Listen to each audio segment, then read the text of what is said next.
آگے بڑھنے سے پہلے کائنڈلی میرے چینل کو لائک اور سبسکرائب ضرور کر دیا کریں. جو لوگ نئے آئے ہیں پلیز کر دو, جو پرانے ہیں جنہوں نے نہیں کیا سبسکرائب تو پلیز کر دیا کریں.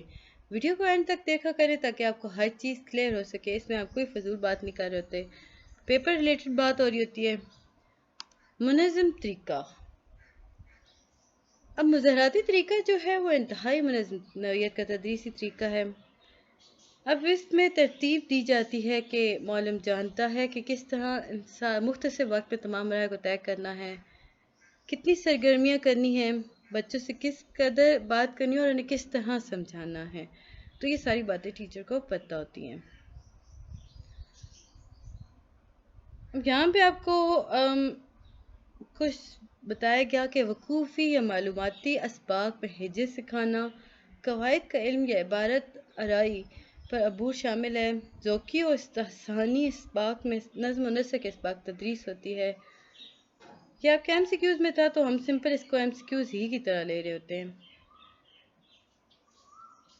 اب جماعت کی اگر ہم بات کریں تو تمام طلباء کو مظاہرے میں شامل کرنا ممکن نہیں رہتا, کیونکہ بہت سارے اسٹوڈنٹس ہوتے ہیں ایک کلاس کے اندر, تو ہر ایک کو ڈفرینٹ پریکٹیکل تو نہیں کرایا جاتا نا. گروپ نہ دیے جاتے ہیں, ان گروپ میں بچوں کو اوپر ہوتا ہے کہ وہ کس طرح اسے کیری کرتے ہیں. کمزور بچوں کو مشق کے مطلوبہ وقت میسر نہیں آ پاتا. تو یہ تھا جی لیکچر نمبر 6. جلدی سے لیکچر نمبر 7 بھی دیکھ لیتے ہیں. مجھے امید ہے کہ آپ کو 6 سارا سمجھ آ گیا ہوگا, اس میں اور امپورٹنٹ کچھ بھی نہیں تھا.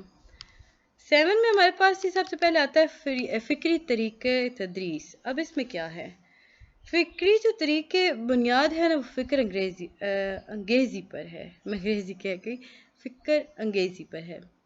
یعنی کہ ہم طلبہ کو کسی موضوع, سوال یا مسئلے کے حوالے سے سوچنے کا وقت دیتے ہیں, سوچنے پر اکساتے ہیں. اب جب میں نے بات کی موضوع, سوال یا مسئلہ, تو اس کا مطلب کیا ہے. معلم جب سب سے پہلے بآواز بلند موضوع بیان کرتا ہے نا, موضوع ہو گیا, کوئی سوال بتایا, مسئلے کا بتایا, تاکہ وہ بچے جان سکیں. پھر اگلا کام کیا ہوتا ہے, معلم نے بتا دیا, پھر معلم سیکنڈ اسٹیپ کیا کرتا ہے, بلیک بورڈ پہ آپ کے یا تختہ تحریر پر آپ کے لیے لکھتا ہے وہ ساری باتیں جو آج ڈسکس ہونی ہیں لیکچرز کے اندر. طلبہ کی آراء کو ہر ممکن حد تک مختصر ہونا چاہیے تاکہ کم وقت میں زیادہ آراء سامنے آ سکیں. اب ٹیچر کا کام ہے کہ وہ آراء کی ترتیب پر زور نہ دے, بلکہ جس بات پہ بچے الجھ رہے ہیں نا اسے حل کرے, یعنی کہ اس پرابلم کو سلوشن دے. وہ یہ نہ دیکھے کہ پرابلم کو بیان کیسے کیا جا رہا ہے. تیسرے مرحلے میں کیا کیا جاتا ہے, اس میں گفتگو کو سمیٹا جاتا ہے تاکہ جتنی بھی آراء بچوں نے دی تھی ان سب کو ترتیب دیا جا سکے. فکری طریقے تدریس کے فوائد کیا ہیں.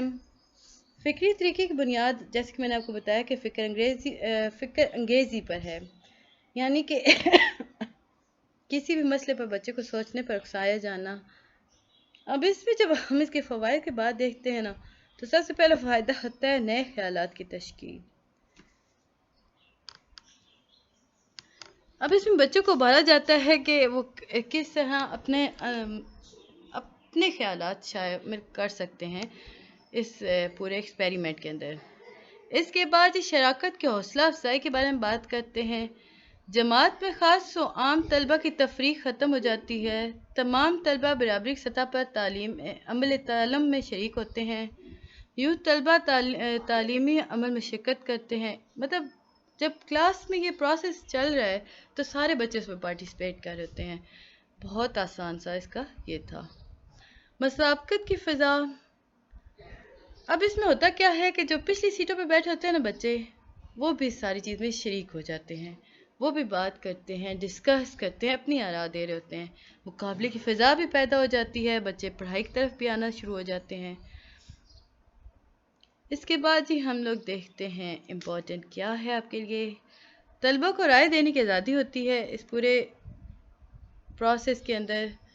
جو ٹیچر بچے کی حوصلہ افزائی کرتے ہیں نا, مطلب ان کا رائے دینا ہی کافی نہیں ہوتا. مطلب ٹیچر دیکھتا ہے کہ آیا پرابلم کیا تھی, اسے سلوشن دیتا ہے, تو وہ بچے اس کے سبجیکٹ میں کافی اچھے سے سیکھ لیتے ہیں. کمزور طلبہ کی حوصلہ افزائی کرنی چاہیے تاکہ وہ بولنے کا انہیں بول سکے, انہیں زیادہ سے زیادہ مواقع دیے جانے چاہیے. یہ سارا کام ٹیچر کا ہوتا ہے۔ تحلیلی اور ترکیبی طریقے تدریس کے اندر ہم آ چکے ہیں۔ تحلیل کا معنی کیا ہے؟ تحلیل کا معنی ہوتا ہے جی حل کر دینا، توڑ دینا۔ ترکیب کا معنی ہوتا ہے مرکب کرنا، جس کے معنی ہے جوڑ دینا۔ تو اصطلاحاً اگر ہم بات کرتے ہیں نا، تحلیل و ترکیبی طریقے تدریس سے مراد زبان سکھانے کا وہ طریقہ جس میں حروف، الفاظ، جملے اور عبارت توڑ جوڑ کے ذریعے سکھائی جائے۔ تو اس پورے پروسیس کو ہم تحلیلی ترکیبی تدریس کہلاتی ہے۔ اب ہمارے پاس آتا ہے جی ترکیبی طریقہ۔ ترکیبی طریقہ میں نا تحلیلی طریقے سے بالکل الٹ ہوتا ہے۔ نام سے ظاہر ہے، یعنی ترکیبی طریقے کے اندر ہم ترتیب دیتے ہیں حرف کو، پھر وہاں سے عبارت بنتی ہے ہمارے سامنے، یعنی سنٹینس بن کے آ رہے ہوتے ہیں۔ ہم ورڈز کو اکٹھا کرتے ہیں، ہمارے پاس سنٹینس بن رہے ہوتے ہیں۔ تو اس سارے پروسیس کو ہم ترکیبی تدریس کہلاتے ہیں یا کہتے ہیں۔ طریقے بین و گو۔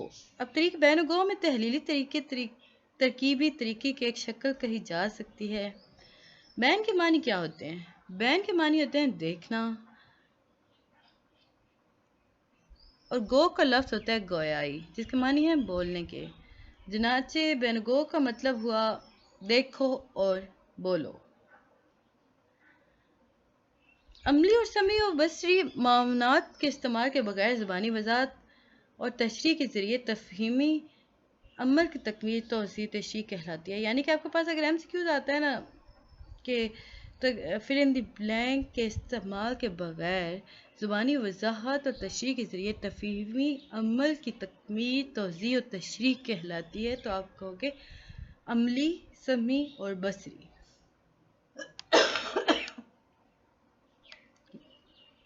ایک تو میرا ہی گلا ہی نہیں ٹھیک ہو رہا آج کل تو۔ سبق کی تقسیم، اس میں آپ کے پاس آتے ہیں کچھ نکات ہوتے ہیں۔ آپ فار ایگزامپل سبق کو تقسیم کرتے ہو، الفاظ معنی کی وضاحت کرتے ہو، بلیک بورڈ کا پراپر یوز کرتے ہو۔ اجزاء کی تشریح کے اندر اگر ہم دیکھیں نا تو منتخب جز کا پہلے آسان لفظوں میں خلاصہ پیش کیا جاتا ہے۔ یعنی کہ آپ کسی چیز کو ڈیفائن کر رہے ہو، فار ایگزامپل کسی شعر کو آپ ڈیفائن کر رہے ہو، تو سب سے پہلے آپ اس میں سے الفاظ معنی نکالو گے، مختلف مشکل الفاظوں کے آپ سمپل معنی دو گے، پھر اس کے بعد آپ اسے ڈسکس کرو گے with respect to that simple sentence, simple word۔ تو اس کے بعد ہم مشکل کی طرف جائیں گے۔ یعنی شاعر فار ایگزامپل اب کوئی بھی آپ کے پاس شعر ہے، آپ اس میں اردو میں لکھتے ہو کہ شاعر اس شعر میں یہ کہنا چاہتا ہے، اب یہ کہنا چاہتا ہے وہ آپ اپنے ورڈنگ میں لکھو گے۔ بٹ اگر آپ پراپر ورڈنگ میں لکھو گے کہ تو آپ کہو گے شاعر کے شعر میں یہ کہنا مقصود ہے، یا وہ یہ کہنا چاہتے تھے کہ، اب یہاں پہ آپ مختلف مشکل الفاظ واپس لے کے آتے ہو۔ تو یہ سارا پروسیس اس کے اندر ہوتا ہے۔ طریقے ترجمہ، اصطلاحاً ترجمہ ایک زبان کے متن کو دوسری زبان میں منتقل کرنے کے عمل کو کہتے ہیں۔ طریقے ترجمہ کسے کہتے ہیں؟ ایک زبان کے متن کو دوسری زبان کے متن منتقل کرنے کو یا ٹرانسلیٹ کرنے کے عمل کو ہم طریقے ترجمہ کہتے ہیں۔ اب یہاں پہ آپ کو ایک بہت بچوں والی یہاں ڈیفینیشن ایگزامپل دے دی گئی تھی کہ آپ فرض کرو بچوں کو سکھانا چاہتے ہو انگلش میں کہ مختلف اشیاء دکھا کرنا کہ انہیں کیا کہتے ہیں۔ اب آپ نے اسے بکری دکھائی، تو آپ نے اردو میں لکھا بکری، آپ نے رومن رسم الخط کے اندر لکھا بکری، BAKRI، تو یہ بکری تھا، بچوں کو پتہ چل گیا دو یہ ہے۔ پھر اس کے بعد آپ اسے انگلش میں گوٹ لکھ دیتے ہو تو وہ اسے سارا کلیئر ہو جاتا ہے۔ تو یہ تھا جی لیکچر نمبر 7۔ مجھے امید ہے کہ آپ کو سمجھ آیا ہوگا اور پسند بھی آیا ہوگا۔ ملتے ہیں نیکسٹ ویڈیو میں، تب تک کے لیے اللہ حافظ، بائے بائے۔